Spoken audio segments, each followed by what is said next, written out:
ആഗോള അയ്യപ്പ സംഗമം എന്ന പേരിട്ട് അയ്യപ്പനെയും വിശ്വാസികളെയും പറ്റിച്ച സിപിഎമ്മിന്റെ കൂടുതൽ വെട്ടിപ്പുകൾ പുറത്തുവരികയാണ്. പമ്പയിൽ നടന്ന ആഗോള അയ്യപ്പ സംഗമത്തിന്റെ സമാപനത്തിന് വിജയ് യേശുദാസ്, വീരമണി രാജു, സുദീപ് എന്നിവർ നയിച്ച ഗാനമേളയ്ക്ക് 28 ലക്ഷം രൂപ ചെലവായെന്നാണ് കണക്ക്. ഇഷാൻ ദേവിന്റെ സംഗീത പരിപാടിയുടെ 8 ലക്ഷം രൂപയും അടക്കം 36 ലക്ഷം ചെലവായതായാണ് കണക്ക്. മന്ത്രി വി.എൻ. വാസവൻ നിയമസഭയിൽ നൽകിയ മറുപടിയിലാണ് ഇക്കാര്യമുള്ളത്. വിജയ് യേശുദാസും സംഘവും നയിച്ച പരിപാടിക്ക് 28 ലക്ഷം ചെലവ് നിശ്ചയിച്ചെങ്കിലും 14 ലക്ഷത്തോളം രൂപയെ നൽകിയുള്ളൂവെന്നും മറുപടിയിൽ പറയുന്നുണ്ട്. ഇഷാൻ ദേവിന്റെ പരിപാടിക്ക് 8 ലക്ഷം നിശ്ചയിച്ചെങ്കിലും 4 ലക്ഷം രൂപയാണ് നൽകിയത്. കലാ സാംസ്കാരിക പരിപാടികൾക്ക് വകയിരുത്തിയതിന്റെ ഇരട്ടി തുകയുടെ ബില്ലുകൾ നൽകിയെന്ന ആരോപണം ശരിയല്ലെന്ന വാദമാണ് വാസവൻ ഉന്നയിക്കുന്നത്.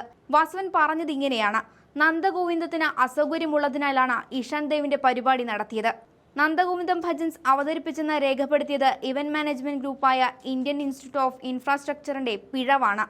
ഏജൻസി നൽകിയ അപൂർണവും വ്യക്തതയുമില്ലാത്ത ബില്ലുകൾ അനുവദിക്കില്ല. സംഗമത്തിലെ ഓഡിറ്റ് റിപ്പോർട്ടിലെ അഭാഗം ദേവസ്വം ബോർഡിന്റെ ടാസ്ക് ഫോഴ്സ് പരിശോധിച്ച ശേഷമേ ബാക്കി തുക നൽകൂവെന്നും മറുപടിയിലുണ്ട്.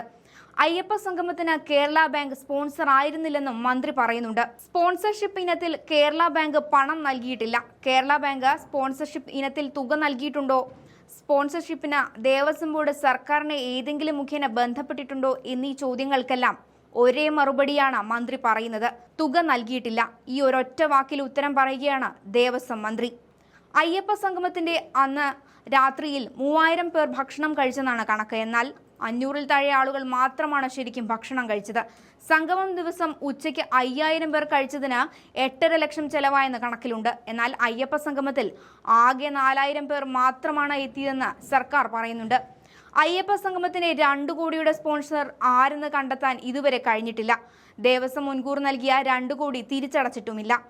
ആഗോള അയ്യപ്പ സംഗമത്തിന് ചെലവഴിച്ച തുകയുടെ GST ഇൻപുട്ട് ക്രെഡിറ്റ് ലഭിക്കുന്ന കാര്യത്തിലും വ്യക്തതയുണ്ടായിട്ടില്ല.